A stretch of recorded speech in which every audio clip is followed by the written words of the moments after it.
কলকাতায় রাজ্য নেতাদের ধমক আর চমকের পর এখন বীরভূমে চলছে দলবদলের খেলা। দলবদল বিজেপি বা কংগ্রেস সিপিএম ছেড়ে তৃণমূলে নয়, এই দলবদল তৃণমূল থেকে তৃণমূলে। ভালোবেসে এই দলবদলকে আপনি শিবির বদলও বলতে পারেন।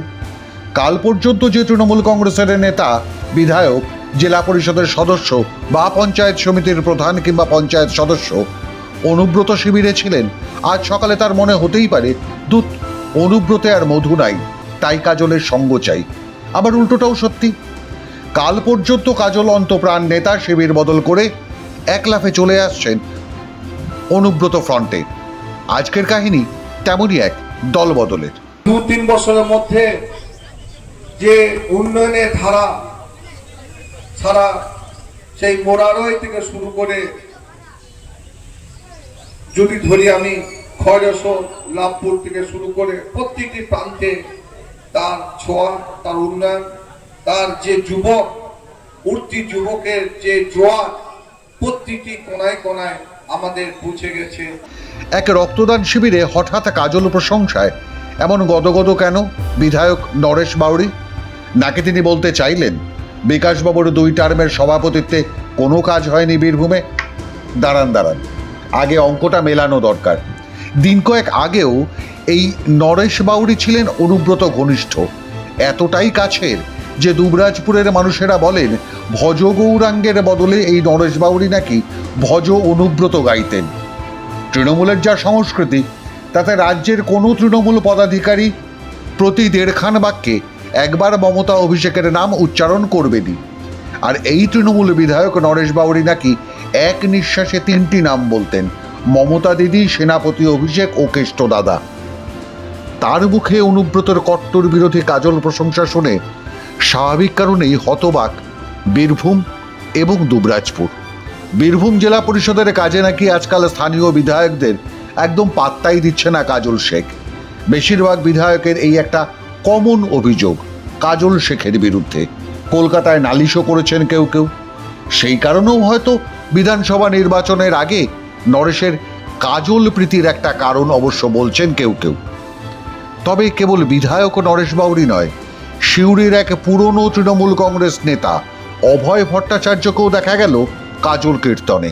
কোনো দাদা বন্ধু তাকে হাতে ধরে কাউকে সরিয়ে দিয়ে চেয়ার সরিয়ে সেই চেয়ারে বসিয়ে দেওয়া হয়নি। তার যোগ্যতা, একাগ্রতা, নিষ্ঠা, কর্তব্য, মানুষের প্রতি ভালোবাসা, মানুষের প্রতি প্রেম, মানুষের প্রতি সহযোগিতা এবং বিপদের পাশে সুখের পাশে সুখ দুঃখের সাথী হয়ে আজকে আমরা বীরভূম জেলার যে সভাধিপতি পেয়েছি ভাতৃপ্রতিম কাজলকে। মঞ্চেও বসলেন পাশাপাশি। অথচ এই অভয় গত পুরো ভোটেও তৃণমূলের প্রার্থী হতে না পেরে রেগে মেগে নির্দলের হয়ে দাঁড়িয়ে পড়েছিলেন। 11 সালেও নির্বাচন করেছিলাম, তারপর তো দলের সুসময় এসছে। কোথায় কি নির্দল না কি, আমরা অন্য দল করি না। প্রয়োজন হলে নিজেকে টেস্ট করতে হয় যে আমাকে মানুষ ভালোবাসে কিনা, কোনো সিম্বল ছাড়া।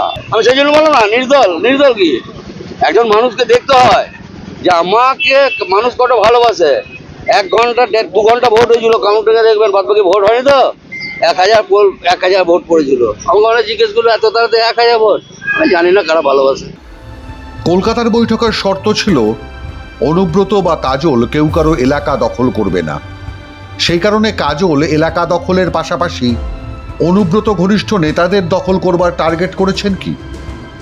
জুনের প্রথম সপ্তাহে অনুব্রত ঘনিষ্ঠ সাঁইথিয়া ব্লকের বনগ্রামের উপপ্রধান দলবল নিয়ে যোগ দিয়েছিলেন কাজল শিবিরে। তার পাল্টা করেছিলেন অনুব্রত।